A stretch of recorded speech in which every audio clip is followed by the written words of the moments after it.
the astrology of July is truly, and I know that astrologers have been saying this for probably like the last 6 years and maybe even beyond that. But the astrology of this month truly is a really unique astrological experience. And we're going to get into exactly what that looks like. We're going to get into a little bit of nitty gritty. So buckle up. But remember that when you approach something in astrology that doesn't quite make sense to you yet, I feel like that's a sign to like zoom out a little. We don't need to get wrapped up in the nitty gritty if we're still working with the archetypes on a more basic level. So receive the information, but if it doesn't make sense, let me know in the chat after the fact, after the recording, and we can kind of dive into, or in the comments if you're watching the replay, we can kind of dive into exploring other ways to explain what's going on as well. Because astrology ultimately is a translation of a translation of a translation of this light, right? In tropical astrology, especially. So we're in a phase right now, y'all. These final days of June. We're recording this on June 28th, Sunday, June 28th, and the next 3 days are very pow pow pow. So today Mars entered Gemini, where it will remain until August 11th. June 29th, Mercury stations retrograde in Cancer, and it will remain retrograde until July 23rd. But we've been experiencing the shadow already, and we'll continue to experience that shadow period into early August. We're going to have a full moon in Capricorn around 7:56 p.m. Eastern time on the 29th. And then Jupiter enters Leo June 30th through July 26, 2027. So we have a lot of really important astrological shifts happening in a very small stretch of time. And anytime that happens, it can be a little disorienting. Like I said, if that sounds like a whirlwind, it's because it is. It is a whirlwind. It can be a little, it can like take us a second to find our sea legs. And then we're really making some kind of ascent as a collective this month to what I'm seeing as a turning point. And we'll talk more about this because it's really this moment that we're living in together right now is setting the stage for July to be one of the most monumental months of the year. But I would say, like, this is a time period where we're going to look back on this July as like a marker of something big that shifted globally, I would say.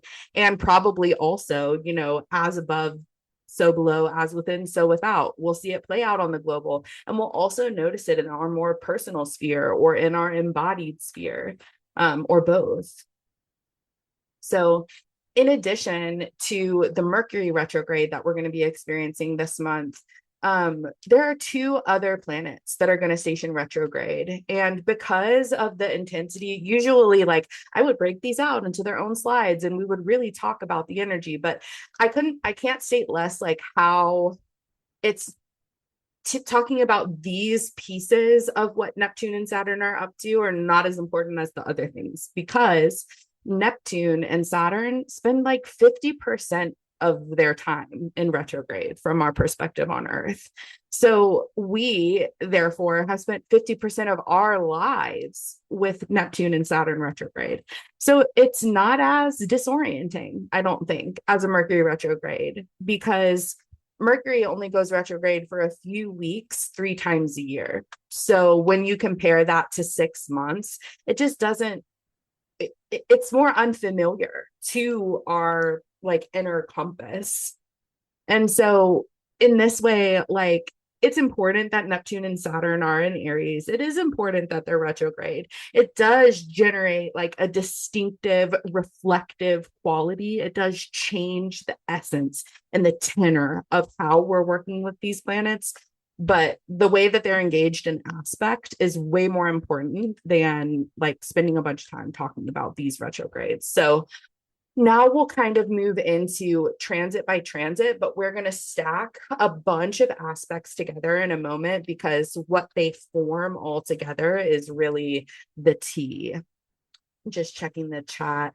So cool that it's aligning in July with America's 250th year, as empires historically do not last longer than 250 years. Yeah, real, exactly. Or they change massively.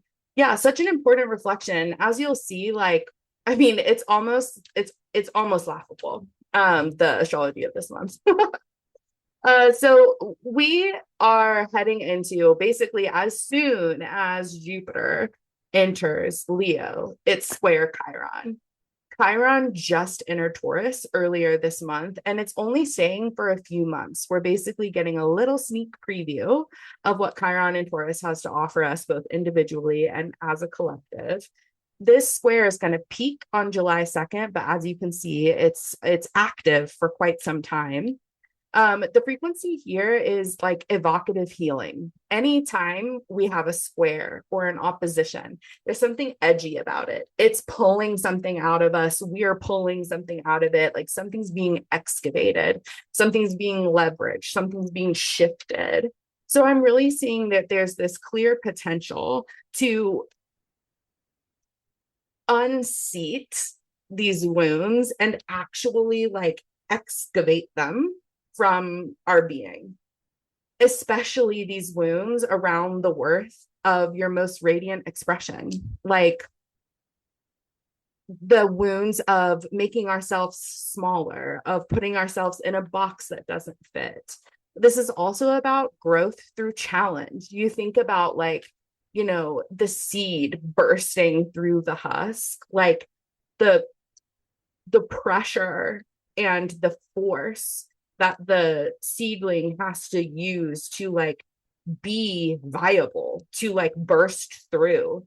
That's this energy.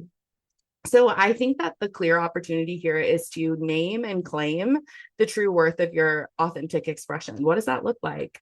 Journal it out. I'm a service provider. So like one of the things that like I plan to do in this time is really look at like my energy exchange systems, like my revenue streams and how those are feeling. In addition to a lot of other things, but also it's where it sits in my chart. So journaling it out. And then I also have like mirror work. Now, I'm a big mirror work fan, but it's a huge thread with Jupiter and Leo all through this month. And then I'm also seeing glamour magic and warding the body. So really like creating this stability in your authentic nature. Like I'm seeing the way like this square also gives us like leverage for stability, like on the breakthrough of like whatever that inner tension is, whatever that wound is that comes up for us to heal. What that gives us is something to like brace against for this growth. So then this is what I was like, like with the whole, America's birthday thing. Mars conjuncts Uranus precisely on July 4th. This is something that's been active since, today, June 28th, and it will remain active through July 13th. So that's quite a little window there of 2 weeks where the planet of action, Mars, drive and aggression meets the electric planet of disruption. So here sparks fly. Friction and divine tension yield results. Agitation in the personal sphere, likely. I don't really like, super predicting world events, but you can feel the tenor of this. You can feel if you've been, keeping your finger on the pulse, you can see that clearly at some point something's got to give. And there's a million and one different ways, like when we're looking at like the future, it's like all these different options within a specific set of potentials. When we're looking at, say, Mars conjunct Uranus, for example, there's like really, really extreme and there's like really, really mellow sets of potentials. And the only thing that we can do is really orient to our highest expression.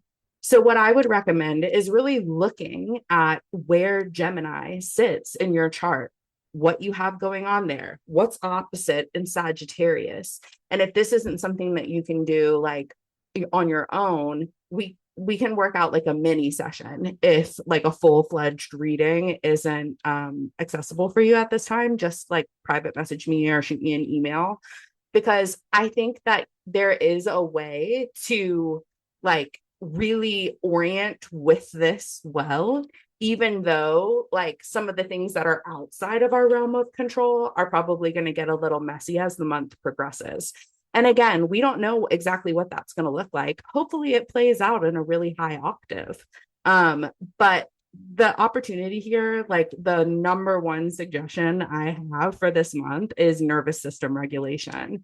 And we talk a lot about this in the Jupiter and Leo celestial workshop that I'm posting the replay tomorrow. So all the paid subscribers get instant access to it. If you want access, let me know. I'll send you the details of either how to upgrade or just get it as a one-off. But this is a time where the state of our energy is really important. The electromagnetic field of our heart is really important. So when we are experiencing the privilege of relative safety, one of the most important things that we can do is regulate our nervous system so that we can be acting and making decisions from a regulated place. And if you are struggling with that, allow yourself to be supported. So getting energy work done, taking a deep breath so that we're responding rather than reacting. And then there's like an energy here of like map out your plan. Like Gemini is very creative. Gemini is very curious. There is something here around finding solution, being able to see two sides to an issue and finding harmony there somehow. And so how are you called to take action in this time and really follow this? Then July 9th through August 6th, we have Venus entering Virgo. And during this time in Virgo, Venus is going to be ruled by Mercury because Mercury rules Virgo. And while Venus is in Virgo, Mercury is largely in retrograde. And I think in shadow, like one or the other the entire time.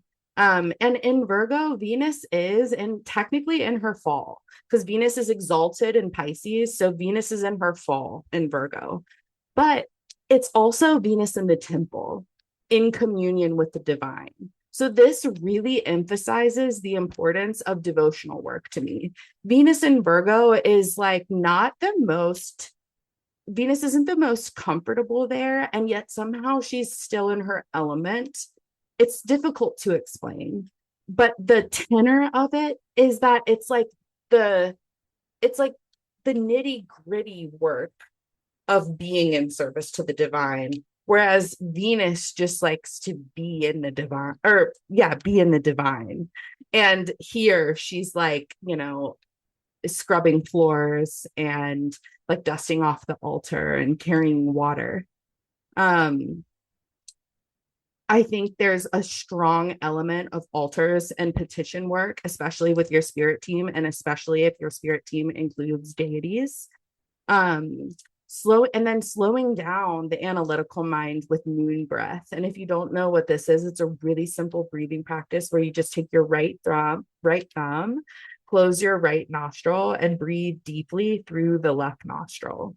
And this activates the parasympathetic nervous system, which allows us to, respond, overreact, but then also brings us into like that rest and digest space, that space of like, just rather than getting wrapped up in the intellectualizing the analytical mind of Virgo, where we're like, here is this list of all of these things that we have to do if we're going to get this done. It's like, slow down and remember that we can take things one step at a time, one move at a time, and we don't have to see point A to the finish line. We actually just have to know what our next step is going to be. We just have to be willing to like put our foot forward.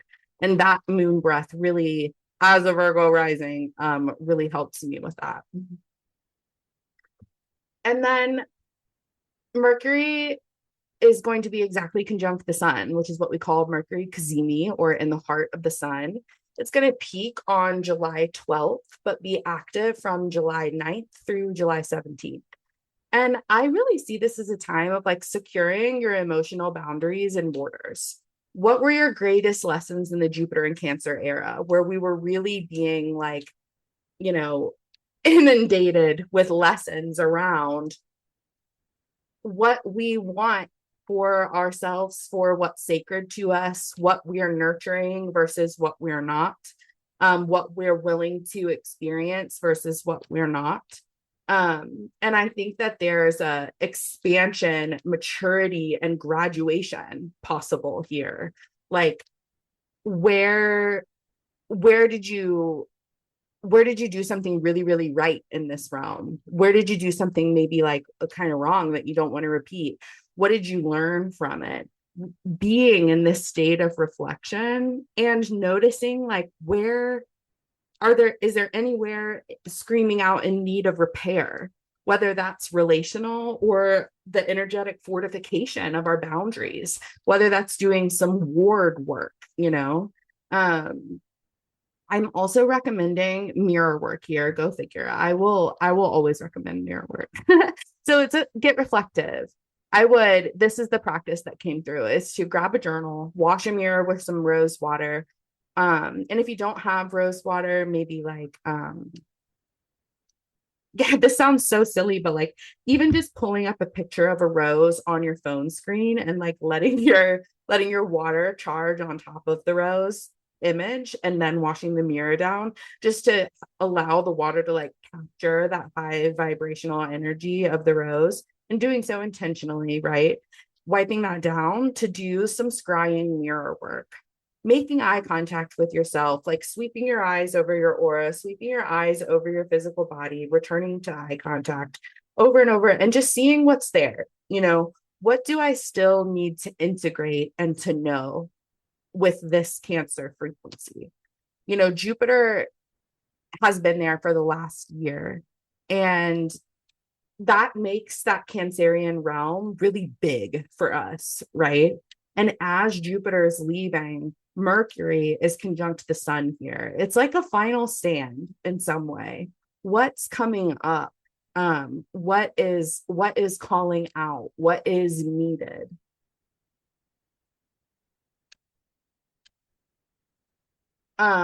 New moon in Cancer, July 14th at 5:43 a.m.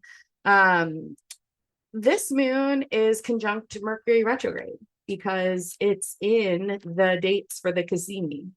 So this is a contemplative saltwater moon.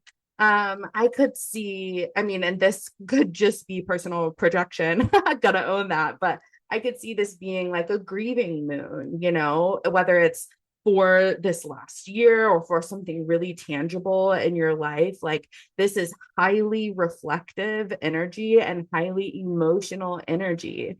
I'm seeing this as like lunar retreat, like allowing yourself to like really step into this space of letting yourself feel it, journaling it out.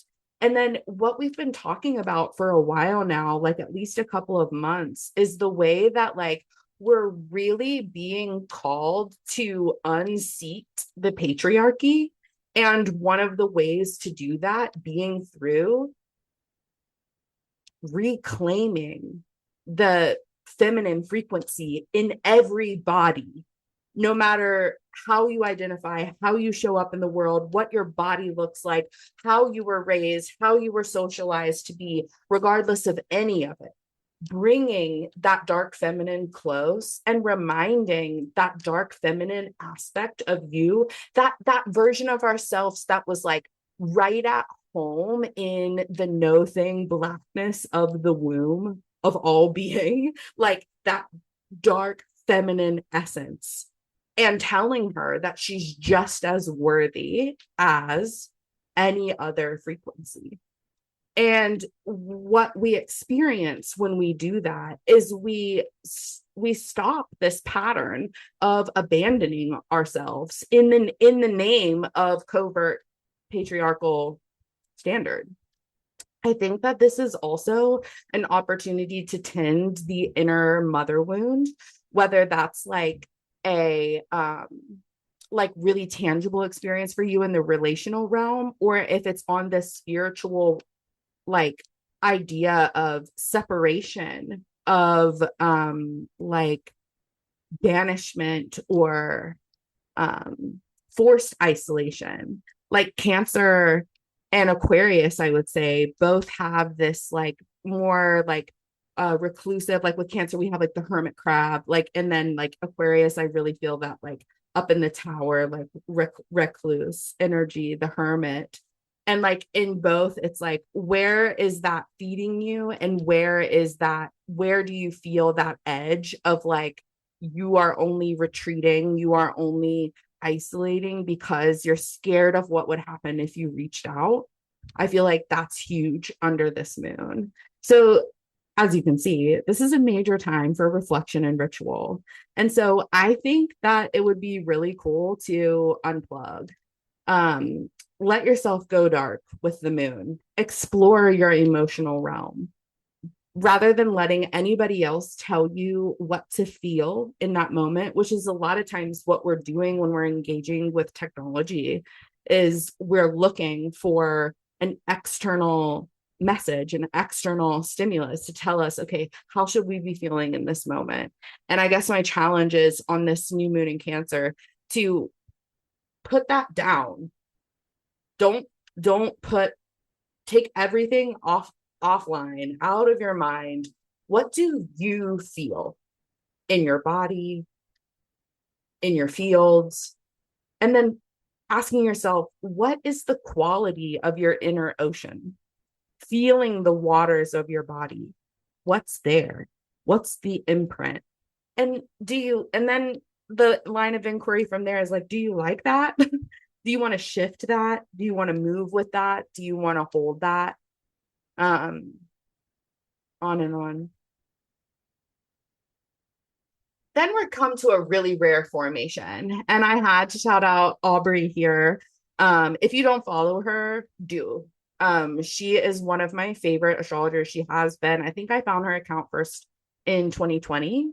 And she is really bright. She's written multiple books. And this thread that she posted really got my wheels turning around this formation. I think like in my mind from my own astrological training, I knew that it was a basket, like when I was looking at it. And there was just something about the way that she framed this up that made me like pull up the transits again and like really sit with them in a big way. Because in doing some investigative work, aka Googling, after I read this, I'm like, okay, how long has this been around? This is a term that was coined, like, this is a modern astrologer. This was coined in 2014. And this is so in this way, we're like living into a moment that is like, I feel we are going to look back on historically in a big way, both as a society and as astrologers. You know, like I know a lot of us, like in this particular community, like in inner orbit, we're all some level of spiritual. Like there's nobody here who's just like, I don't know about spirituality, I don't know if it's for me. It's like you wouldn't be here, you know. So everybody has this sense of like grappling with the energetic frequencies of what's to come and how to show up best. And in this way, I feel like we're going to be looking back at this month as like a pivotal shift in our expression in this realm, the resonance of the work that we are doing. And that's one of the reasons why I really like honed in our Jupiter and Leo ceremony is like, it's really important for you to be in your authentic energy, and to really be willing to hold that line because of this shit right here. This is one of the most highly anticipated astrological alignments of our lifetime. Like, the buzz in the astrological community has been on top of this for years. And it's truly coded for a massive collective reset and potential global paradigm shift that ripples through every facet of life. And we know that in the dense plane of Earth, this doesn't just look like instant utopia everywhere forever, right? Like, we don't hit this point where just like everybody, every single person on Earth agrees to world peace and to never do anything bad for the rest of forever. You know what I mean?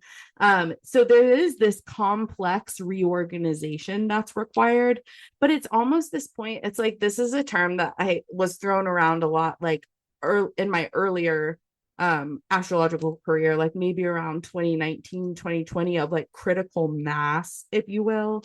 And I feel like this is really like the moment that people were building towards. So what Barbauld's basket is, it's a collection of aspects that looks like a little basket, right? And this is the actual chart of the day that most of these are exact. Actually they are. I did find a day. I think this was for July 21st. So what we have is Uranus sextile Neptune retrograde, Uranus trine Pluto retrograde, Jupiter trine Neptune retrograde, Jupiter opposite Pluto retrograde, Jupiter sextile Uranus, and Neptune retrograde sextile Pluto retrograde. Essentially, everybody's talking to everybody. All of these major players that all have just recently changed signs in the scope of like if we think of our time, like Pluto first entered Aquarius in 2023. For us, that feels like a while ago. For Pluto, like maybe he blinked, he's just got there. Same with Neptune, Uranus, Jupiter. And the way that they're engaging creates energy. They're in, even though they're not right next to each other, these exact astrological alignments open up a direct line of communication, a direct line of interplanetary communication, of like vibe matching and setting, right? And most of these engagements are actually really supportive. What we have that makes this a little like edgy is the opposition, the handle of the basket, if you will. This is really like what's driving, like what's holding this all together. What's underpinning all of this energy here is this Jupiter Pluto opposition. And so I've kind of like broken these down into like just keywords. So Uranus sextile Neptune is revolutionary visioning. Uranus trine Pluto is transformation by storm. Jupiter trine Neptune is dreaming into being. Jupiter opposite Pluto is alchemical tension. Jupiter sextile Uranus is flash of genius. And Neptune sextile Pluto is reclaiming lucidity. And if you look at this, they all peak within a week of each other. I mean, 10 days. This is a time to like lock in, to be with a daily practice and to orient every single day to what is the highest potential for you in flow with these transits. This is not like this. I want to be clear. This is really exciting. The way that these are engaged suggests that like a time that we've been waiting for is around the corner, and that there's some like stuff we have to do before we can live in the fullest expression of that. And this level of devotional commitment to really be with, just pick at these themes, pick at what you know about Uranus, what you know about Neptune, Pluto, what you know about Leo, Gemini, Aquarius. and be with these themes that arise for you, not just what I'm saying here tonight now, but like what is coming alive, what is top of mind for you when you consider what must be done, when you consider how can I better this, when you consider what would make my day feel better, when you consider what can I do to help my neighbor, what can I do to solve XYZ problem, what comes up, and capture it and keep that information somewhere that you can return to, because we're really getting blueprints for a better way during this time. And this carries us into the sun moving into Leo.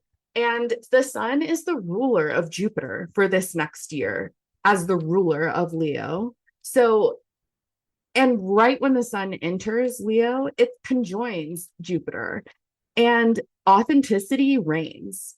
The next day, Mercury is going to station direct. So the sun moves into Leo into conjunction with Jupiter. And we have this like breakthrough moment. Like we come out almost fully on the other side. I mean, you know, these they linger. I'm like on the other side. This is December 12th. Like, bitch, what? Sorry. But you know, the peak of it, the crescendo, we're in the integration on the other side of July 25th, right? And in this way, the sun and Jupiter are a promise of what's possible, a promise of potential, a promise of optimism. And so I think that this is a really important time to allow yourself to get creative, to express yourself creatively, and remember to let life be fun. I mean, sometimes, like, I don't know, I really like, I think that one of the best things that I can do with my energy as someone who you know what I feel about witchcraft is that like when you're constantly tapping the universe on the shoulder and saying, hey, I want this to happen, hey, I want this thing, which is like what I do. I mean, like, I don't know what everybody else is doing with witchcraft, but like, can we pull this off, can we do this thing, like I want to be in this frequency, I want to see people, you know, living into their dreams, I want to see XYZ. When you're constantly gathering the attention of the universe and directing it, I think it's really important to be regulated, because when you freak out, it's like you when you are channeling, co-creating with the universe, and then you're also dysregulated, it's like you're creating chaos. And so one of the most important things while the sun is conjunct Jupiter in Leo is, no matter what is going on, setting aside time for play and recreation, because the problems of the world are going to exist. Like there are things that we can do, and we should absolutely take aligned action every single opportunity that we get. And one of the best ways to nourish ourselves is to say yes to some of the desires for fun and fulfillment that our inner child has for us during this season. So as we close out the summer, really being adamant about having time for playful, creative expression, whatever that looks like for you. Even if it's like throwback hits games, like from when you were a child, or activities from when you were a child, or things you just want to try now. Like, even just spending time outside, being with the sun, would be more expansive than thinking that this is a time to like grind and just be devoted to whatever capital M mission you have, and just be like, you know, in that like all work and no play kind of vibe. You know, this is a real reminder. It's making me think of like the otter from the animal spirit deck. Like, it's a real reminder that like life is going to keep lifing. And so one of the sest things that we can do is remember that like we deserve to have like a sensorily fulfilling experience of life on earth the best that we can, as often as we can. And that is actually part of our divine work here. Then shortly after that, the North Node is going to enter Aquarius and the South Node is going to enter Leo, where they'll stay for about 18 months, as they do, July 26th through March 26th, 2028. So in this last era, we've had the North Node in Pisces and the South Node in Virgo. So the collective focus shifts from ideation and like planning to like structurally supported change and dawn breaking, the sun rising, right? And so this particular collective destiny quest, no matter where Aquarius sits in your chart, no matter where your personal nodes are, this quest is ruled by Uranus and Gemini and Saturn and Aries the whole time. Actually, now that I'm looking at this, Saturn might tip into Taurus. I can't remember. 2028, there might be some Taurus frequency there with Saturn. I'll have to look back into that. But like for the bulk of this journey, Saturn and Aries, Uranus and Gemini are really like, you know, positioning us for this flight, for this journey into the North Node in Aquarius. And Aquarius is the sign of the humanitarian. Aquarius is the sign of revolutionary change. Aquarius is the sign of like rebellion, yeah, but it's like rebel with a cause, like this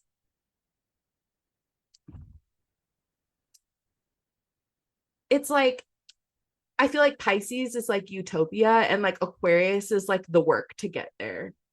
And like with that Saturn rulership.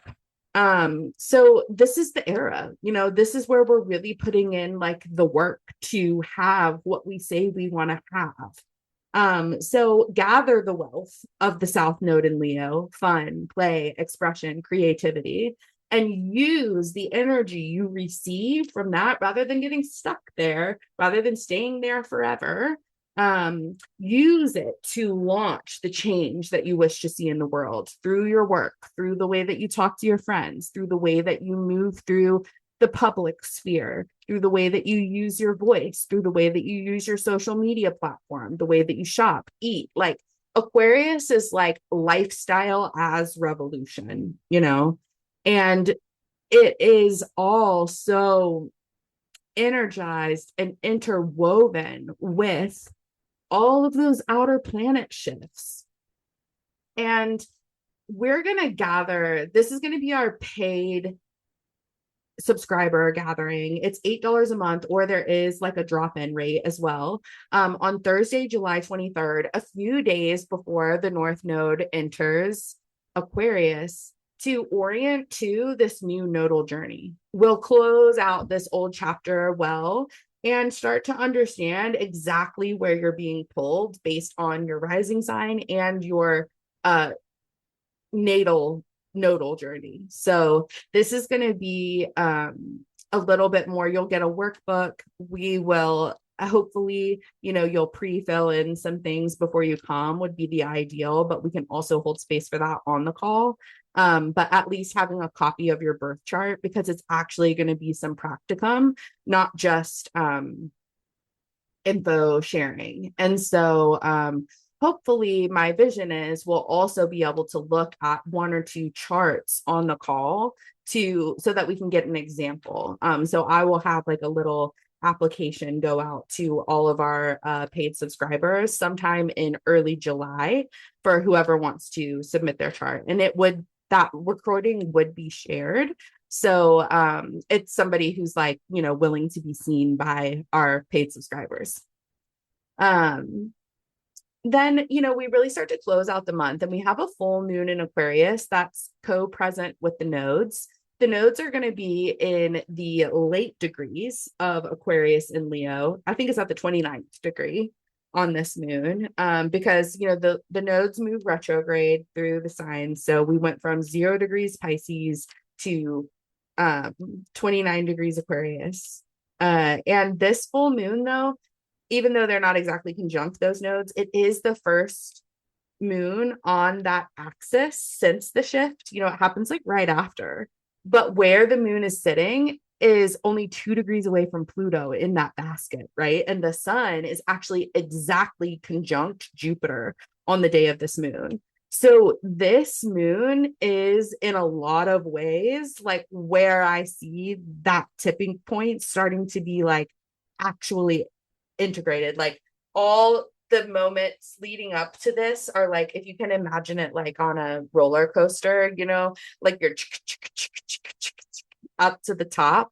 And then there's like this weightless moment of like the 20s of July where we're like, we see what could happen. And then like on this moon, it's like when we start to like edge over the top of that hill and that moment of like, oh my gosh, here it is. And I think that we get to leverage this moment for the fulfillment of your soul purpose.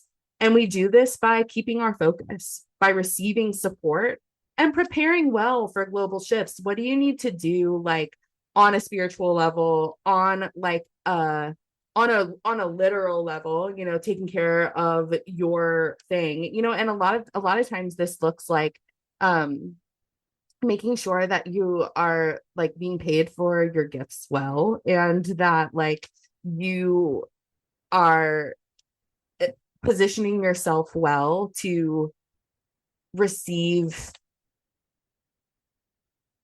like payment for what you're good at. um not some like, I don't know. I don't want to get super like theoretical, but what I would recommend is having a clear understanding of how you serve your community and a clear pathway for your community to pay you for that service that doesn't involve like a classic job. And whether you make that your full-time grind now is not necessarily the question. It's just having it in your mind. Like, what does it look like if we shift the fabric of community? Will it happen? Maybe. You know what I mean? I just think it's good to be like, do like the mental practice, because that way you won't be caught unaware. Global shifts can be scary. You know what I mean? Like threats of war can be scary. Lack of oil can be scary. So we don't know what this is going to look like, but there's something ahead. And so a lot of this to me, and again, that could be like partially just like my energetic sensitivity, is to me, it's just nervous system work, and ritual alignment. You know what I mean? I feel like the best thing that we can do, as I've said, is take action when there is action to be taken, to orient to the times well. And in those other moments, focusing on regulation and crafting ritual in such a way that we are really activating our highest timeline. Because what's happening here with Uranus and Gemini, Pluto and Aquarius, Neptune and Saturn co-present in Aries, Jupiter now in Leo, is it actually freaking matters where we're at on a vibrational level. And this means that our thoughts become reality quicker than ever.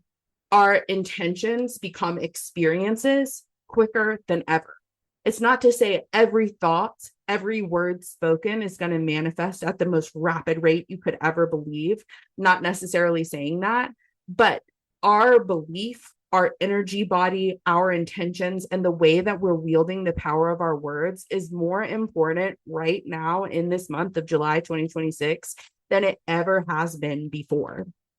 And so I err on the side of like regimented devotion to your regulation, to your craft, to your vision for what life can look like here, so that you are consistently using that as like a homing device to ground it, because there's so much potential truth. Like there's so much fractalized experience here on this planet at this time, that the best thing that we can do for ourselves and for each other is keep our gaze locked on truth and our like flight path locked on highest potential, if that makes sense.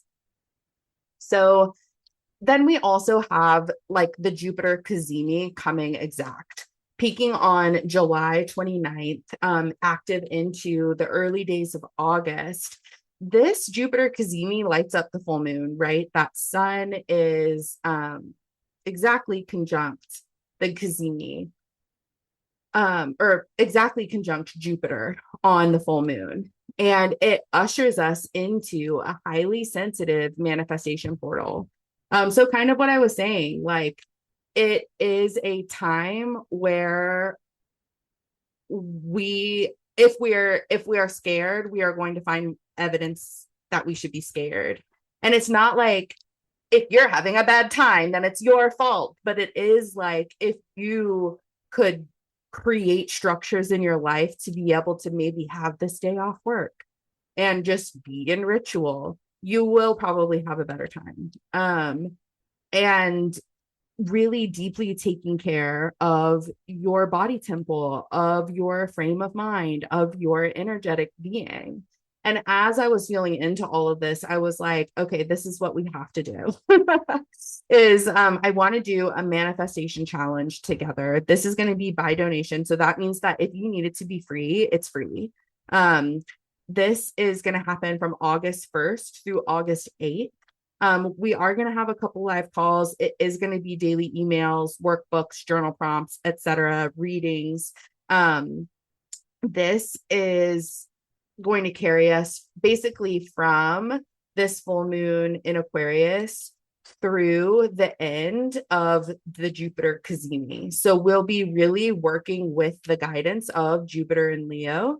And then also, I highly recommend the Jupiter and Leo Instant Access course. Again, it becomes Instant Access tomorrow when I get the replay uploaded. But this course, we talk a lot about the electromagnetic field of the heart.